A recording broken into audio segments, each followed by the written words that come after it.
name is Shekinah, and I'm a bookseller here at City Bookshop. I just want to thank you all so much for joining us tonight. Those of you joining us in person here today, and those of us joining us online. City Bookshop is an independent, community-minded, and woman-owned bookstore. Throughout the year, we're hosting author events similar to this one, as well as book clubs organized by both our staff and our neighboring community. If you're here, you may be interested in our upcoming author event on April 27th for Brianna Craft's Everything That Rises, or perhaps our Stranger Than Fiction book club meeting on the 16th to discuss The Other Westmore. Our list of events and book clubs can be found on our website, where you can take a look at all that we have to offer. Before we get started and I introduce our authors, I have a few brief housekeeping notes. Please take a moment now to silence your cell phones. Should you need a restroom, they are located upstairs past the registers, where you can also purchase books from both of tonight's speakers. We'll have a Q&A following the discussion, and you can raise your hand to ask a question in person or put it in the Q&A box on Zoom. Once the discussion and Q&A here are finished, you'll have a chance to have your book signed. Thank you to our audience for keeping your mask on throughout the evening for everyone's comfort and safety. Now, on to the reason that we're here. We are so lucky to be joined tonight by Ellis Stratton, author of Not So Perfect Strangers, and Leslie Penelope, author of Monsters We Defy. Leslie Penelope is the award-winning author of the Earthsinger Chronicles. The first book in the series, Song of Blood and Stone, was chosen as one of Times Magazine's 100 best fantasy books of all time. Equally left and right-brained, she studied filmmaking and computer science at Howard University and sometimes dreams in HTML. She hosts the My Imaginary Friends podcast and lives in Maryland with her husband and furry dependents. Visit her online at www.lpenelope.com. Ellis Stratton is an NAACP Image Award nominated author and former crime newspaper reporter who has written more than a dozen books under different pen names in just about every genre, from thrillers to romance to historical fiction. She currently lives in Maryland with her husband, their daughter, and their tuxedo cat. Please join me in giving a warm welcome to them both.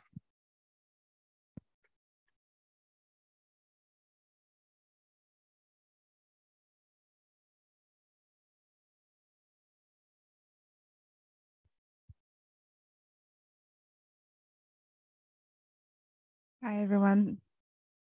Thank you so much for coming this evening. Is it okay if I call you Shelley? I don't want to confuse the audience. I know you're writing as LS Stratton now, very fancy initials. So I've known you primarily as a romance author. I know you do women's fiction. What prompted the shift to thriller and mystery? Well, I started in romance because that is most what I did when I was younger. My mother was a big romance reader. So that's what I read around the house, and that was the genre that I started in. But I started to notice as I became a romance writer that a lot of the subplots that I would incorporate into my stories. And then eventually I had an editor, her name was Mercedes Fernandez, and she suggested that I make subplots a bigger element of the story. And those subplots would sometimes murder.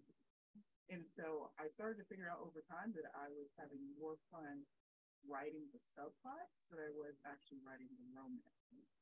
So then I decided to eventually make the subplots the main story. And that's that. Cool. So what do you think makes a good thriller? I think what makes a good thriller is definitely develop characters and trying to find the perfect blend is never easy. It's something that I'm still trying to perfect. I read lots of different thrillers and I try to get an idea of what works for me and not necessarily copy it, but try to find what formula that I just possibly incorporate in my own. I guess it is now. Sorry, y'all online. Okay, so for Not So Perfect Strangers, can you tell us about this book and what was the idea behind the premise of it? Not So Perfect Strangers is basically a modern spin or adaptation of the Alfred Hitchcock classic, Strangers on a Train. And for those who are not familiar with the movie, it's about two men who meet on a train by chance and they strike up a conversation. And one man suggests to the other, when they're talking about their lives and the drama that they're dealing with, that maybe they can take care of their problems for each other. And those problems basically mean killing that person in their life that's a nuisance. So one man laughs it off and is like, yeah, okay, well, it was great meeting you. But the story continues on because the other man takes it seriously and decides to take care of the person in his life. So I always thought that was a fascinating premise, that something that is just merely happens by chance spirals out of control. And I decided to give a modern spin, make it modern characters, and try to incorporate bigger themes into the story. Yeah, I didn't realize that, I don't know when the last time I saw Strangers on a Train was, but I didn't realize that was the genesis of the book. That's really interesting. And so you have kind of added race and class into the mix, and what prompted those additions? Well, I always think it's fascinating because there's been this resurgence of revenge stories, especially women who just go out and take revenge on the people who have done things to them. And I always watch the stories and I'm like, as a Black woman, would I be able to do that and just go through the world and not have any serious repercussions for it? So I wanted to explore the idea of one woman saying, we could do this together, and the other woman saying, no, the rules and white privilege and the dynamics that work for you wouldn't work for me. It's not going to be a crisscross murder because chances are I'll get caught or I'll get accused of it. And then there's other elements of the one woman saying I can take care of this for you. I could do this for you. And having kind of the white savior who comes in and wants to fix her problem. And she's like, I don't need you to fix my problem for me. So it's these two characters and the bigger themes of white savior and how do you navigate this world if you don't have that same level of privilege, that people don't assume that you're innocent or you're just walking through this space and you're not doing anything wrong, that people instantly may have some suspicions about you. So I thought it would be interesting to explore those dynamics in the same type of story. So can you give us a brief overview of the story, as much as Sure, without spoilers? It's about two women who meet by chance. Madison Gingle, who actually is from Capitol Hill, and she's married to a lobbyist who she suspects is having an affair. And she has different things in Madison's background that she's ready to get out of this marriage. And then there's Tasha Jenkins, who's from the other side of town. And she also wants to get out of her marriage, but it's an abusive relationship. So these two women meet by chance at a hotel. Tasha is trying to leave her husband, but for circumstances is heading back home. And Madison is just done with her husband. And she comes to Tasha's car and says, let me in. My husband is right there. I just need to get away. And Tasha has to make the split decision. Do I let this stranger in or do I pull off? She decides to let her in. And from there, they have a conversation about the men in their lives, and the story goes from there. But it's twists and turns in this story that didn't happen on Strangers in the Train, and things spiral out of control for both of these women. It doesn't end the way they think it will. Yeah, I think it's really cool to take that inspiration and then change it completely. You're adding other aspects into it, through your own lens, which is really cool. So the story takes place in DC, like you said. Madison's from Capitol Hill, Tasha's from Southeast. So why DC? Why did it have to take place here? Or what does DC give to the story that it couldn't have taken place somewhere else? Well, it's threefold. And actually, Alfred Hitchcock partially based the story in DC.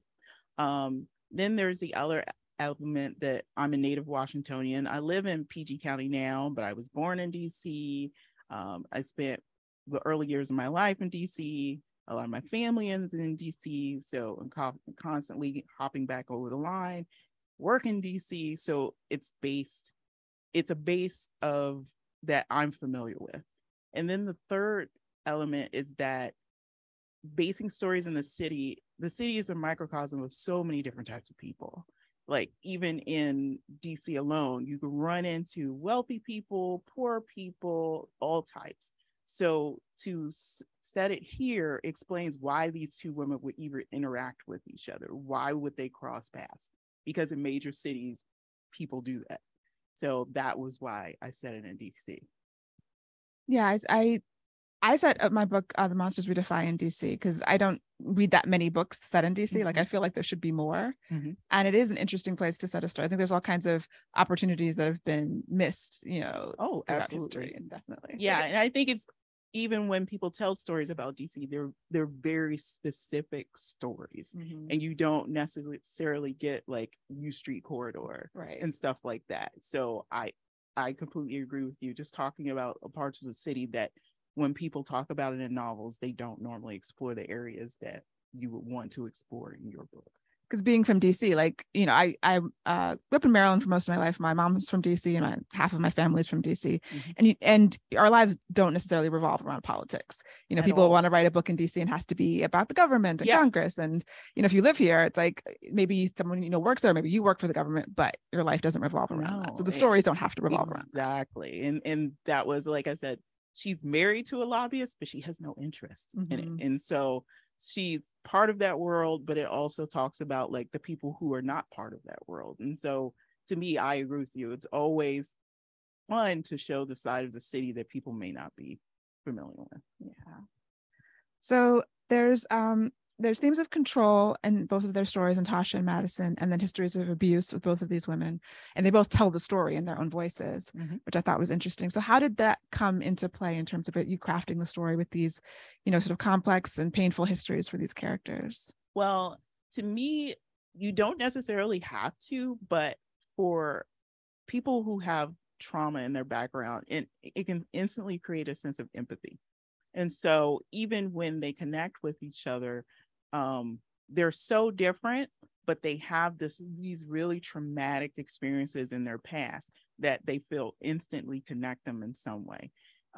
So they are willing to engage with each other because they're like, we have this experience, and it's an experience that other people may not understand, or it's an experience that will allow us to interact with each other on a certain level that other people can't, because they haven't been through what we've been through. So I wanted something that could anchor both of them. If it couldn't be their backgrounds, and it couldn't be where they went to school, it had to be something that would instantly connect them, that they're like, okay, I get it. I get you. Even though in the end they figure out, no, they really don't get each other. They're very different, even in their mindsets of how to approach trauma. Yeah. So was there anything that surprised you when you were writing Maddie and Tasha, with their characters?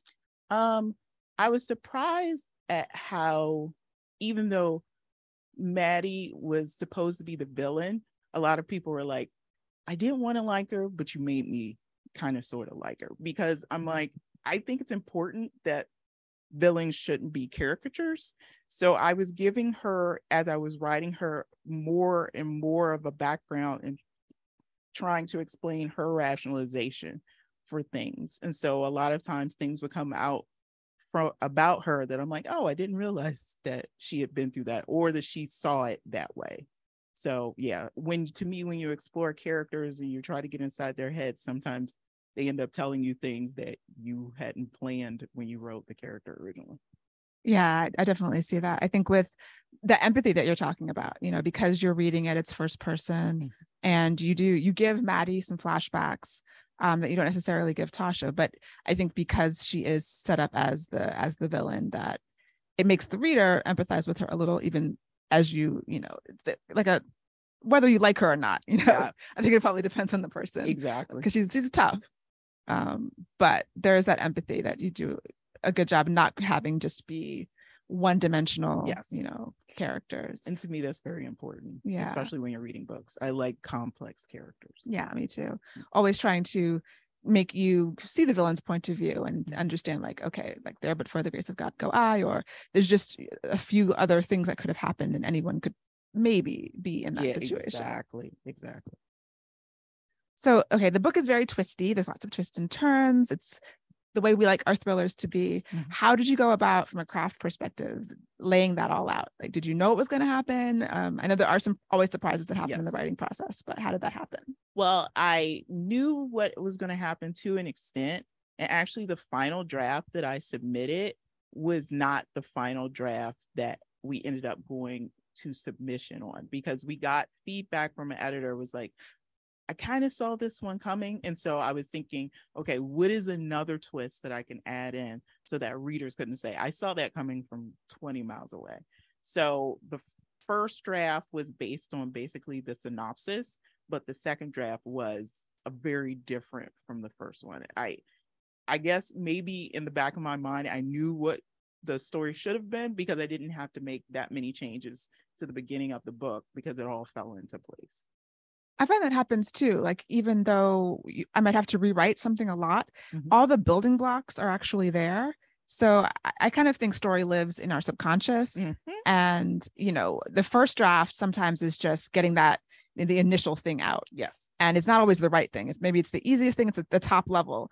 And then you get feedback from an editor, an agent, or beta readers, or whomever, and that makes you dig deeper. But all of the like the building blocks are there. You had laid the groundwork. You just kind of went in a different direction, when like maybe the right direction or just a more interesting direction is something that was there all along, but you had to really dig to find it. Yeah. I think the first draft, to me, I call it the getting to know you, that I'm still getting to know the story. And then after that, when I get more familiar with it and more comfortable with it, then that's when you get to the real meat of what the story should be. Yeah. So what is your actual writing process? What's like a day in the life of writing? For me, it's usually, I have the idea. Some people are complete pantsers, and some people have to have it laid out from beginning to end. For me, it's that I have a basic idea. I have to write a few chapters to see, like, is this even viable? What's the tone going to be like? What's the pacing going to be like? Is this going to be a slower, more literary story, or is this going to be a boom, boom, boom kind of thriller? And then once I get a feel for that, then I start to do like just an overall synopsis. Okay, it's like, okay, I have a stronger idea of what the story is going to be. I write some more, and then that's when I start to do the chapter by chapter breakdowns. That's interesting. Yeah, like I am definitely a plotter. Okay. I go through plotting multiple times, like the initial idea. A fantasy writer, so it's these huge stories. I think if you did it like on a whim, that I don't know how people do that. I know that there are fantasy writers, there are mystery writers who write, and thriller writers who do it and don't plot. And I don't know how that works. I don't know how that works because it doesn't make any sense to me. Because even though I plot, I get to the first half of the first draft, and I have to replot the end because it's never right. And then usually the second draft, I'm replotting it again. So it's kind of an iterative. Plot, right, plot some more, plot, right. Yeah. And I completely get that. And some people are like, well, that takes longer. But I think it's worse when you get already all the way to the end and you're like, oh, none of this works. This is just rambling. It's not a real story structure. So yeah. Do you find yourself cutting or adding usually? It depends. I have done brutal cuts, like cut like 20,000 words, because I was like, well, that was getting to know you and that was cute, but it's not going to work. Like that was for you to understand what you're writing, but it doesn't help the reader. It doesn't advance the story. It's a great background for you to understand. But I'm also a writer editor. So I'll write a few chapters, edit. Write a few more chapters, edit. Some people go all the way to the end and then they go back. That's what I do. Really? Yeah. Because if I edit, and I found out through like difficult times that if I say I write first 5 chapters and I've edited them, then I write to chapter 10 and I realize, oh no, I have to change chapter 2 and then I can change it. But then I write to chapter 20 and like, no, I got to change chapter 5. So I do the whole thing as a fast draft. I write the first draft as quickly as possible without any editing, without even reading it. I just want to get to the end because that's telling the story. And then when I edit it, I feel more confident that I'm not going to go back and change the same thing 3 times because I've discovered new things all along the way. Okay. Yeah, by the time I get to the end of a book, I discovered 25 things that I need to add to the beginning. So. Whatever method works. So with research, I'm just wondering, did you have to do any research? You have side characters, there's a fire in the beginning of the book, there's a detective character. Did you have to go and research those kinds of things or anything else? I didn't do too much research, only because prior to my current job, when I first started straight out of J school, I was a crime reporter. So I covered fires, I covered criminal cases, I covered murder investigations. So I had a lot of the background to come from that. Now, there was some stuff that I had to do. It was like, okay, well, what was the correct terminology? How does the DCPD refer to itself? And I was like, oh, they call themselves the Metropolitan PD. They don't call themselves the DCPD. So there was stuff like that. But as so far as like, some people are like, well, I talked to these cops and I said, well, how would this happen? And I didn't do it to that extent, but I did pull from the background from years ago of my experiences for that type of stuff. Cool. Mm-hmm. So if there are any audience questions, either in person or online, let me know and we can get Shelley to answer some of those.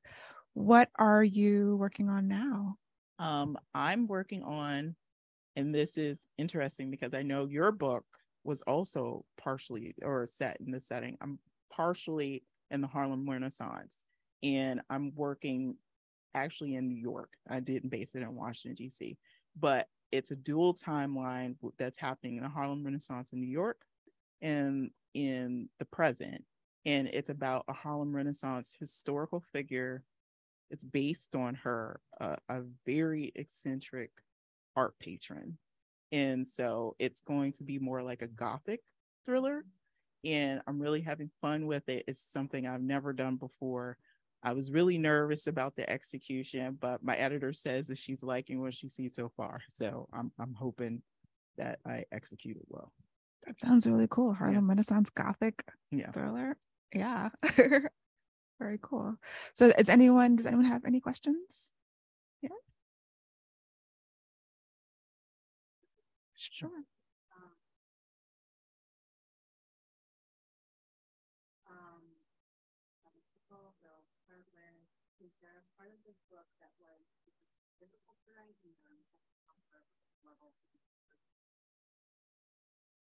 So the question was, is there a part of the book that was difficult to write, is there a part of the book that was easy to write?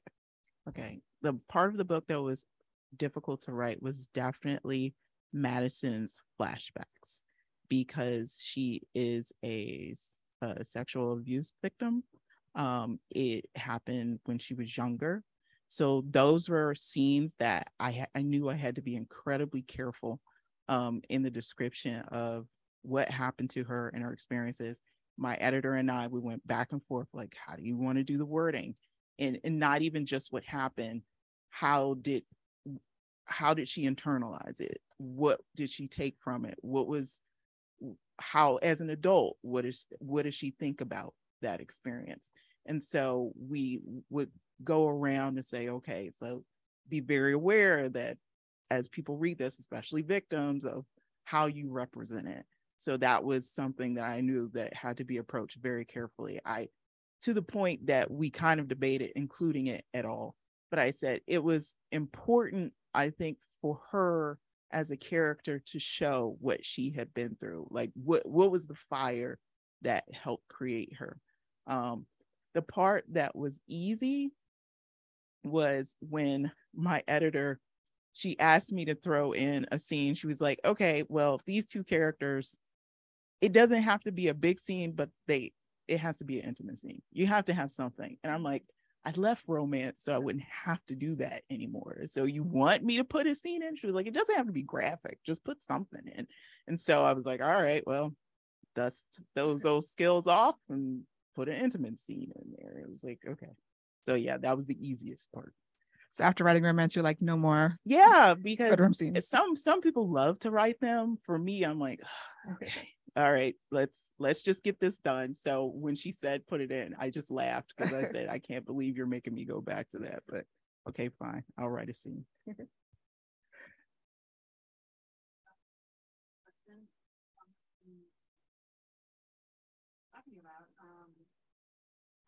to make the jump from romance to thriller, and is it hard to switch to like story? Okay, the question is, how hard was it to make the jump from romance to thriller? And is it hard to switch modes? It was hard for me because just by when you write romance, romance has beats. So you knew there were certain beats that you hit in the story. The first time they meet, the first time they have like their flirtatious exchange, the first fight. So I knew what to do. But with thrillers, it was now new territory. So I was reading different books, trying to get an idea. Like I said, whose pacing did I like? Do I like more backstory? Do I like people who have more complex characters, or just people who are rapidly going from scene to scene to scene to scene and at breathtaking pace, because that's what readers like. So I was not only trying to write, but trying to figure out what kind of thriller I wanted to write. So it's definitely been a challenge.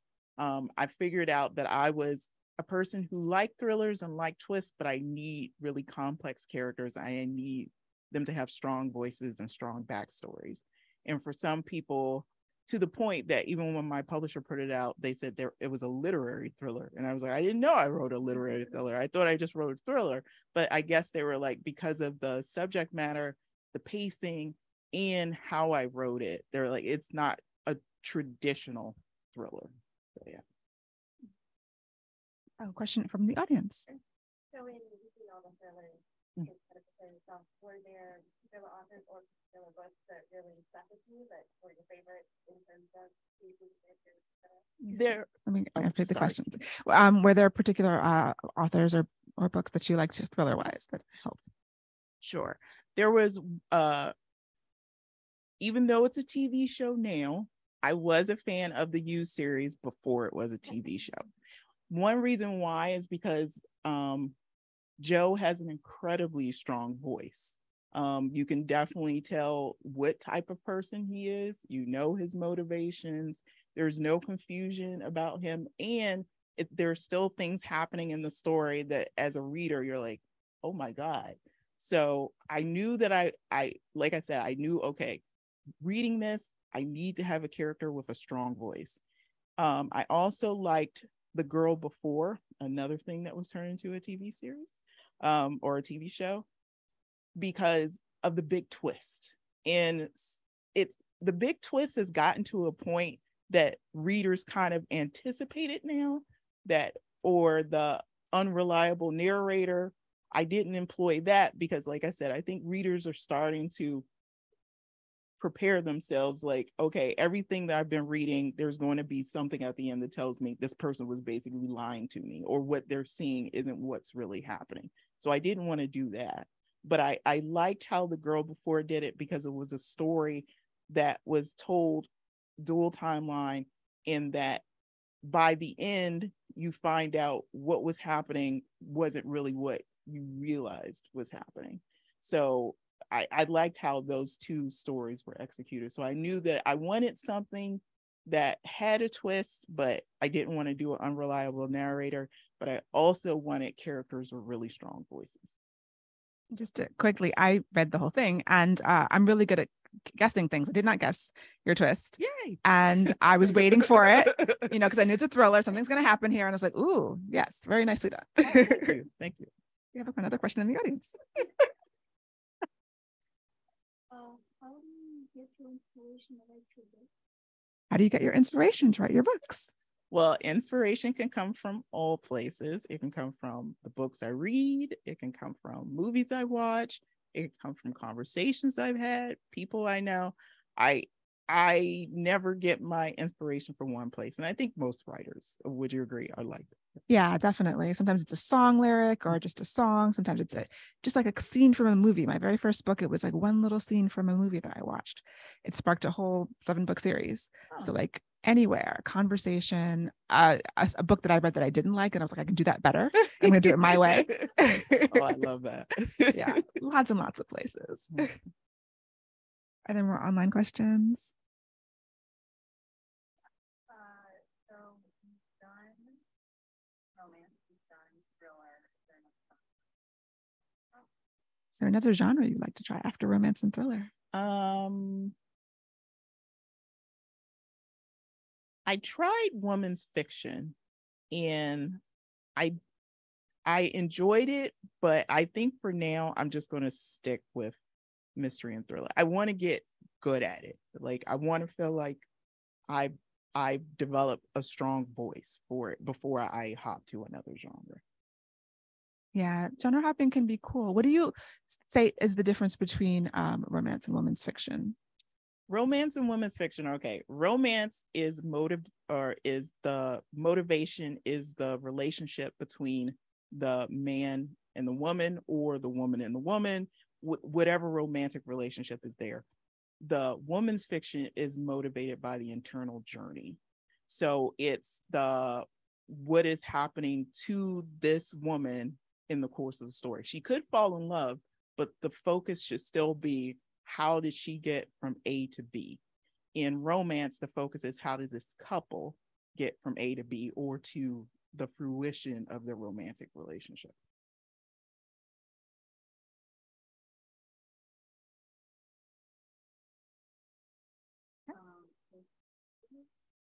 So if not the perfect stranger you could be have an opportunity. So the question is, if Not So Perfect Strangers was made into a movie, what author, if you could have an author cameo scene, what scene would you like to be in? Holy jeez. I think That's a great question. the scene I would like to be in is probably the scene that happens right before one of the murders, and it's at a gym.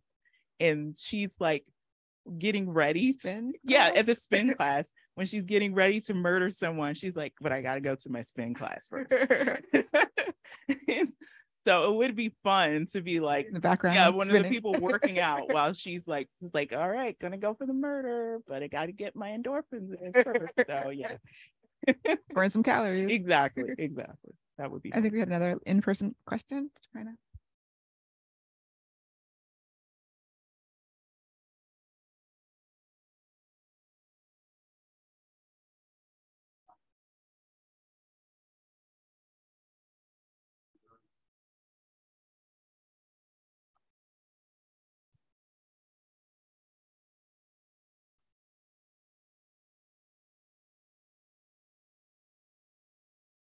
Oh, absolutely.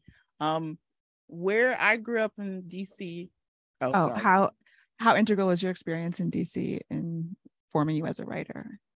For me, when I grew up in DC, I wasn't aware that it was a political town. Like I knew that the president lived here, but we lived in Ward 8. So for me, DC was go-go. DC was crabs. DC was, oh, they got watermelon down the street, like stuff like that.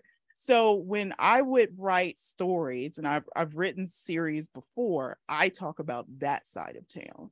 And they will talk about, like, sometimes you go to Capitol Hill and sometimes you go downtown, but most of what we do is here. Like that was where I grew up. So for me, it's always funny because when I see DC represented, or even when people talk about it, it's like, well, if you're not in politics, then no one, or this is what we do at night. And I'm like, that's not what we did at night. And that's not the town that I remember. That's not the neighborhoods that we lived in, or that I would go to with my family, and that on weekends we would have fireworks. Like that's not what we did. So to me, it's always important to show that side of the city too, that this is a city that people were born in, and that this is a city that has a long history, and this is a city that is diverse too. So yeah, the history of the city is so fascinating, because I had to dive deep into DC history to write my book and learn all kinds of things I had no idea, and I tried to stuff them all into the novel. But yeah, like the experience, like neighborhoods, and like I don't talk about politics at all. There's maybe one mention about Pennsylvania Avenue, something happening down there, but because it's not the lived experience of people who are from here. And even now, and it's changed so much. I mean, you could write, every decade is a different DC, it seems like. And even coming down here to Capitol Hill, which is like 30 years ago, we would have been Oh, here. I was even telling my family, because I was like, do you remember what Eastern Market Right? used to look like? And so they were like, yeah, I remember that was there and that was there. And it's because the city has transitioned through gentrification so much than what it was even in my childhood. So, yeah. You have another question? How do you balance writing books with your actual life? I have to point out that some of these questions are coming from my own child. But trying to balance it is I tell myself that even though I'm a writer, that's only one side of my life. So sometimes when I'm writing, I know that I'm going to have to put writing aside because I have to help someone with homework, or I have to do things around the house. I have to go to work because I'm a full-time worker, in addition to writing. So, but as my child has gotten older, I've been able to do more writing. I've been able to, and I even tell her what I'm doing, to the point that she understands now, mommy is writing. And so I can focus on that when I need to. But it is a very delicate balance. She's nodding.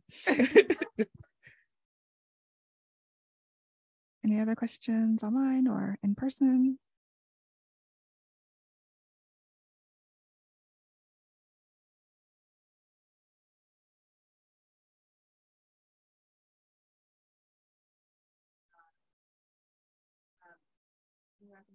What are you reading now? Okay, so the question is, what are you reading now? And do you have any book recommendations to share? Okay, I'm reading Lone Woman by,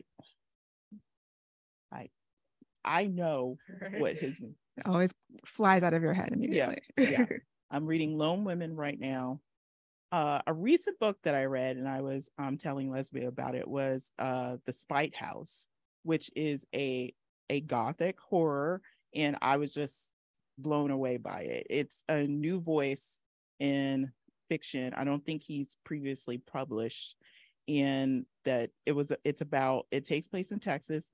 It's also about a Black family that has left Maryland. I was like, why has everyone come from Maryland?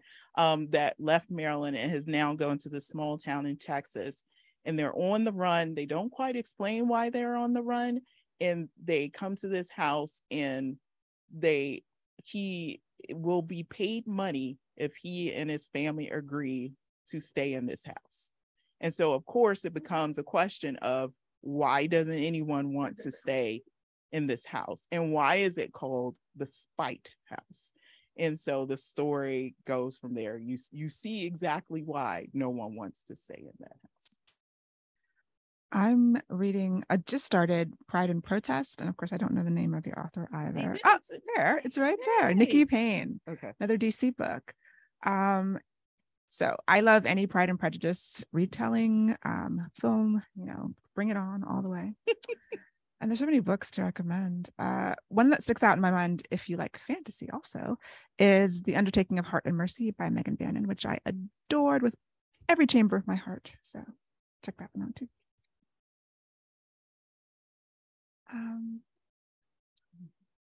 So all of your mysteries be standalone. Ooh, yes. Will all of your mysteries be standalone, or do you have plans for a series? I'm going to try to keep them standalone. When I wrote series under my previous moniker, a lot of people had an issue with it because I'm a fan of the cliffhangers. And so I would get angry emails or comments. It's like, I can't believe you left it like that. So I said, okay, L.S. Stratton's policy will be not to do cliffhangers. So I will try my best to keep it as standalone books. People claim they hate cliffhangers as they rush to read the next book. So and that's what I said. I was like, that's in actuality is how you help build a readership, right? Because it keeps them invested so that they want to come to the next book. And for me, I'm like, when you watch TV, it's a cliffhanger. It's like you're gonna have to wait a whole year to watch the next season. So why are people so hard on books that do the same thing? I gave you more material than the TV show did. So yeah. Cool. Yeah.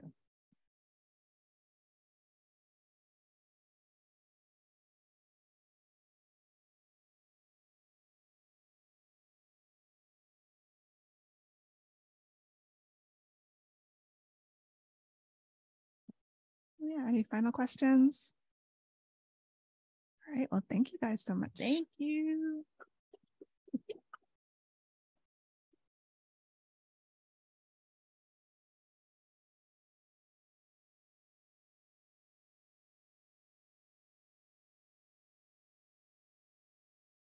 To kind of briefly go over before we all make our way. Once again, thank you to our two great authors for allowing us to host them and allowing us to be in this space and share so much of the works they're creating and the process and everything that we've been able to kind of retain here today. If you'd like to purchase a copy of either author's books, copies are available upstairs, and we'll be setting up a signing line here very shortly. If you'd like to have any of your books personalized, we'll be able to do that here. If you like this, feel free to check out our website for a list of upcoming events that we'll also be hosting in the near future. And if you could help us out for a moment by just taking an opportunity to fold your chairs and just placing them on either side wall is fine. And then we will proceed with the signing. Thank you all for coming out, both virtually and in person. And thank you once again to our authors.